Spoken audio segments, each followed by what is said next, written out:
Hello అండి, నమస్తే. 3 రకాల బజ్జీలు చేస్తున్నానండి. అవి మీకు కూడా చూయించాలనుకున్నాను.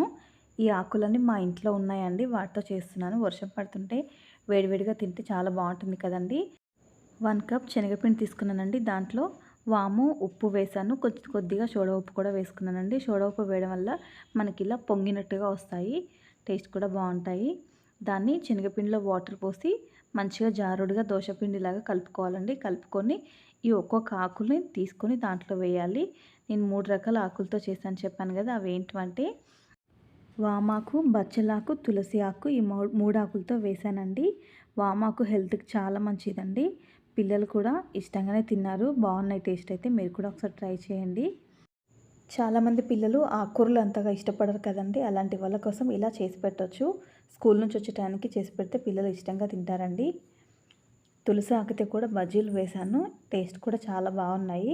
ఇంకా తులసి వల్ల మనకి జలుబులు అలాంటివైతే తగ్గిపోతాయి కదండీ!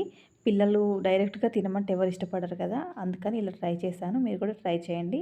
Thank you for watching.